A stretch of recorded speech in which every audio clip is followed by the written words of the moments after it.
दोस्तों, हमारी आज की हॉरर स्टोरी है शिमला के श्रापित पहाड़। यह एक सच्ची कहानी है। तो चलिए शुरू करते हैं। यह कहानी उन चार दोस्तों की है जिनके साथ कुछ ऐसी घटना घटी कि जिससे उनका पूरा जीवन ही बदल गया। आइए जानते हैं कि आखिर ऐसा क्या हुआ था। मुंबई शहर की रहने वाली प्रिया शर्मा अपने दोस्तों के साथ रवि, साहिल और विजय के साथ मिलकर शिमला जाने का प्लान बनाती है। वो सब शिमला जाने के लिए बस में बैठ जाते हैं। कुछ ही देर में प्रिया सो जाती है। अचानक प्रिया की नींद खुली तो उसने देखा कि बस में कोई नहीं था। बस का ड्राइवर भी नहीं था। बस अपने आप ही चल रही थी। उसके सारे दोस्त भी बस में नहीं थे। यह सब देखकर डर के मारे प्रिया जोर जोर से चिल्लाने लगी। अचानक उसे लगा कि कोई उसके पीछे खड़ा है। जब उसने पीछे मुड़कर देखा तो वहाँ एक स्त्री बैठी हुई थी। उस स्त्री का चेहरा एकदम जला हुआ था। ऐसा लग रहा था कि किसी ने उसके चेहरे पर एसिड फेंका हो। ऐसा भयंकर चेहरा देखकर प्रिया ने चिल्लाना शुरू कर दिया, बचाओ बचाओ बचाओ। और अचानक प्रिया की नींद उड़ गई। वो एकदम डरी हुई और पसीने से पूरी भीग गई थी। पास में बैठे हुए विजय ने पानी की बोतल दी और बोला, शायद तुमने कोई सपना देखा होगा। थोड़ी ही देर में सब शिमला पहुंच गए और एक होटल में रात बिताने के लिए कमरा लिया।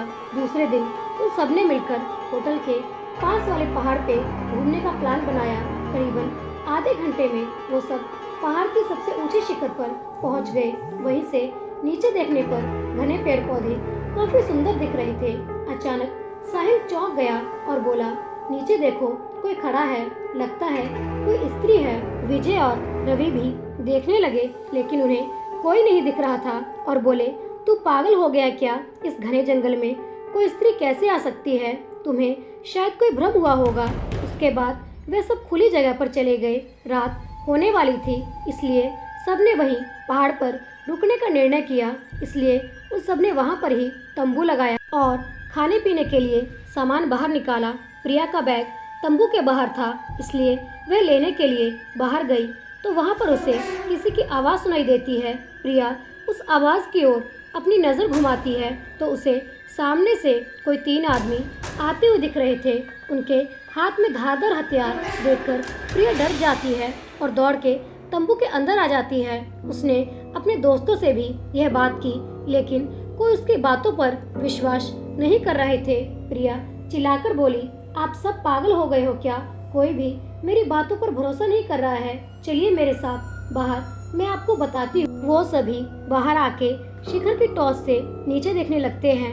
उतने में ही उन सभी को लगता है कि कोई तीन लोग उनकी ओर बढ़ रहे हैं। यह सब देखकर वो सभी डर जाते हैं और तुरंत ही अपना अपना सामान समेटने लगते हैं और बड़े से पत्थर के पीछे जाकर छुप जाते हैं। थोड़ी ही देर में वो सब ऊपर आ जाते हैं। प्रिया देख रही है कि उनके हाथ पैर और सिर आम आदमी जैसे बिल्कुल नहीं थे। वो सब एक जगह पर बैठ जाते हैं और कुछ तांत्रिक विद्या शुरू करते हैं। उनमें से एक आदमी अपने हाथों की उंगलियों को काट देता है लेकिन अंधेरे की वजह से उन्हें कुछ भी ठीक से नहीं दिखाई देता है। अचानक उन चारों ने देखा कि एक औरत उन आदमियों के बीच में आके लेट जाती है।